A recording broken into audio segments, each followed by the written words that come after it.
Josh Kronberg is a warrior. His battle to make it to the finals on American Ninja Warrior. He's been battling now for 5 years. You never really know what you're gonna get. He says his first year, he didn't do well, so he decided to build his own obstacle course. It takes up his entire backyard, and he trains year-round. There's a few of us around the country that do the same kind of stuff. Some of his obstacles are a little rough around the edges, but they get the job done. And trust me, they're all much harder than they look. Good job! Oh my God, that's so hard. I try and make mine a little bit harder in some cases too.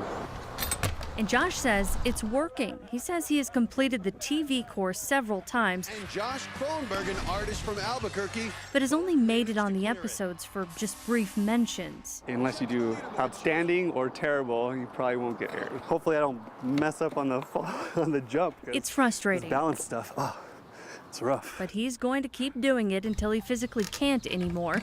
Believe it or not, he's 38 years old and spends a lot of his day taking care of his 2 kids. That was good. It looks like the skills run in the family. His kids also have their own jungle gym right next to his.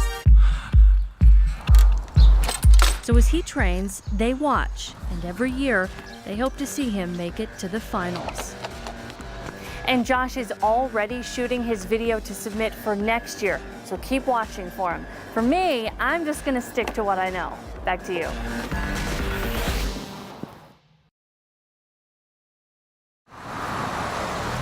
On a slow stretch of Jarales Road, a half a dozen men try to beat the sunset.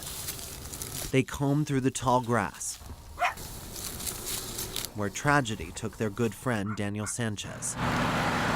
Police say Sanchez was killed by a drunk 27-year-old Jacob Williams when he crossed the double yellow line here and hit the motorcycle Sanchez was driving. His 11-year-old daughter was on the back. They were both thrown into a field. And as the sun drops behind the mesas in the west, these friends are searching for the little girl's glasses, lost in the field after that crash.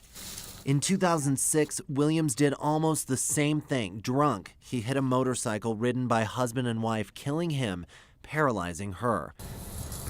Friends here, as they searched, said they couldn't talk on camera without breaking down. They say Daniel Sanchez was a family man, strong farmer, and good father. And before the sun finally disappeared, some hope. The little girl's glasses are found. For more than 6 hours Tuesday, crime tape blocked off multiple scenes near Eubank and Central, marking the spots where police chased Robertson and eventually shot him. Police say they were working with ATF on this case and initially tried to serve a felony warrant for Robertson when he ran. A witness says he had a gun and wouldn't put it down. Running through the gas station with a gun in his hand, they entrapped him here by the car wash, and they were telling him to get down, and he would not do it. More officers heard the call on the radio and came for backup. The subject had felony warrants and a past history of violent encounters with law enforcement. They had received information that the subject was armed and was actively committing crimes. Police didn't say what those crimes were. However, they did say Robertson threatened officers. That's when at least one APD officer, maybe 2, shot him. And then all of a sudden I heard pop, pop, and next thing I know, here they are. Cops were everywhere. Robertson died at the scene. Another one shot today! Protesters arrived soon after. So did someone who said she was Robertson's aunt but didn't want to talk. She did say off camera she was upset at APD. A witness thinks people should look at all sides. I don't know what happened over there, but they gave him more than enough opportunity to stop and get down.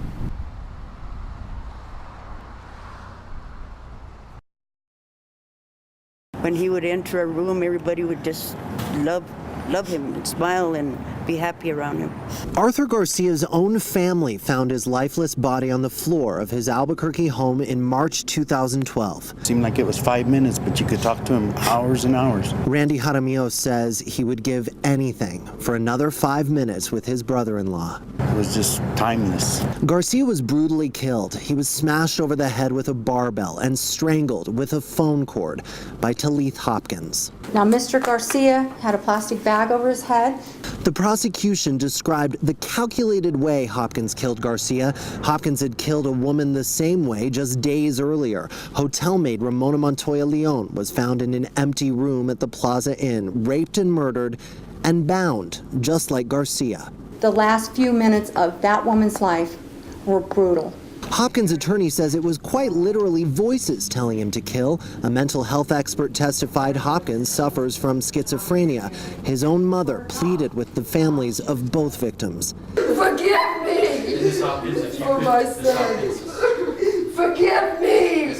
I'm a mother, and how can we not feel for her? You know, it's not her fault what her son's actions were. And in the end,